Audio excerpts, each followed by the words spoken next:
आगे बढ़ गई है। 8 सितंबर के बाद प्रत्याशियों की पहली सूची आएगी। कांग्रेस अध्यक्ष मल्लिकार्जुन खड़गे के छत्तीसगढ़ दौरे की वजह से सूची में देरी हो रही है।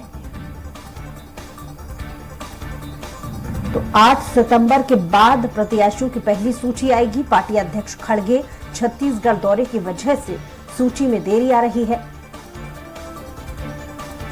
तो स्क्रीनिंग कमेटी की आज बड़ी बैठक होने वाली है। 8 सितंबर के बाद प्रत्याशियों की पहली सूची जारी की जाएगी छत्तीसगढ़ के कांग्रेस प्रत्याशियों की।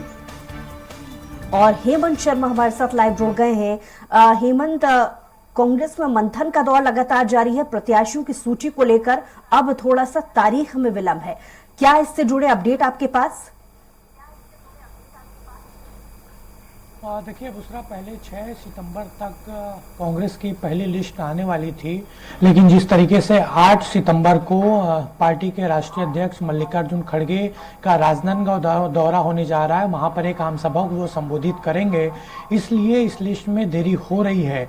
लेकिन बैठकों का दौर कांग्रेस में लगातार जारी है। जिस तरीके से दावेदारों की भीड़ पीसीसी के दफ्तर में लग रही है, एक चिंता का विषय ये बना हुआ है। और ये भी कहा जा रहा है कि बहुत सारे विधायकों का परफॉर्मेंस खराब है, इसलिए उनकी टिकट काटी जा सकती है। लेकिन अगर टिकट कटती है तो बगावत भी कई जगहों से हो सकता है। तो ये तमाम चीजों पर रायशुमारी चल रही है कांग्रेस की, और इसीलिए एक कारण तो मल्लिकार्जुन खड़गे के दौरे का है, दूसरा कारण यही है कि जो बगावत होनी है उस पर रोक लगाई जा सके, उस पर पहले से ही समन्वय बनाया जा सके। और इसीलिए इन दोनों कारणों की वजह से पहली लिस्ट कांग्रेस की उसमें देरी हो रही है। कल प्रदेश चुनाव समिति की महत्वपूर्ण बैठक हुई, जो 22 सदस्य हैं चुनाव समिति के, जिसमें प्रदेश प्रभारी कुमारी सैलजा, प्रदेश अध्यक्ष दीपक बैज, मुख्यमंत्री भूपेश बघेल, तमाम मंत्री और विधायक उस मीटिंग में शामिल थे प्रदेश चुनाव समिति की बैठक में। और उसमें प्रारंभिक तौर पर जो पहली बैठक में चर्चा हुई थी उसी को आगे बढ़ाया गया। पहले जो बैठक हुई थी उसमें यह कहा गया था कि ब्लॉक से आवेदन लिए जाएंगे, जिला से आवेदन लिए जाएंगे, और दोनों से जो दोनों के जरिए आवेदन आ चुके हैं वो उसकी जो परिस्थितियां हैं उसका अवलोकन इस बैठक में किया गया।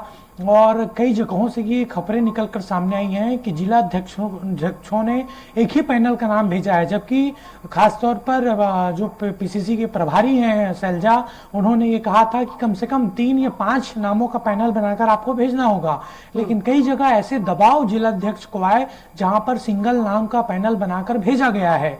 ये तमाम परिस्थितियों को लेकर चर्चा हो रही है। कल प्रदेश चुनाव समिति की बैठक लगभग 11 बजे रात तक चली, 8 बजे से बैठक शुरू हुई थी।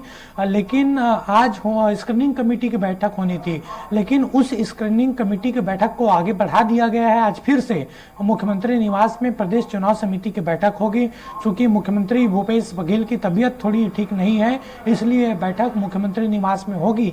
आज लगभग ये चीज फाइनल हो जाएगा। बहुत लगभग 30 से 40 सीटों को लेकर सामंजस्य बनाने की कोशिश हो रही है। और जो सूत्रों से खबर मिली है उसके मुताबिक यही है कि पहली लिस्ट में करीब 40 से 50 प्रत्याशियों के नाम जारी होंगे।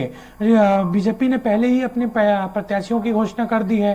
6 सितंबर की बात कही गई थी पीसीसी की प्रभारी के द्वारा, लेकिन उसको आगे बढ़ा दिया गया है। और कल स्पष्ट तौर पर कुमारी सैलजा जो प्रदेश प्रभारी हैं कांग्रेस के, उन्होंने कहा कि 8 सितंबर के बाद पहली लिस्ट आएगी। तो जिस तरीके से दावेदारों की भीड़ कल कांग्रेस भवन में लगी थी, कल पहले विस्तारित बैठक थी कार्यकारिणी की, उसके बाद प्रदेश चुनाव समिति की बैठक हुई, और इन दोनों बैठकों के दौरान बड़ी संख्या में दावेदार वहां पर पहुंचे थे। इसके साथ साथ मंत्री जो रुद्र गुरु हैं, उनकी दावेदारी इस बार नवागढ़ से हो रही, तो उनका भी विरोध करने बहुत सारे लोग पहुंचे थे। तो ये तमाम चीजों को सामंजस्य बनाने की कोशिश कांग्रेस कर रही है, और इसीलिए पहली लिस्ट में ये देरी हो रही है। चलिए हेमंत, आप बने रहिए हमारे साथ, लौटेंगे आपके पास।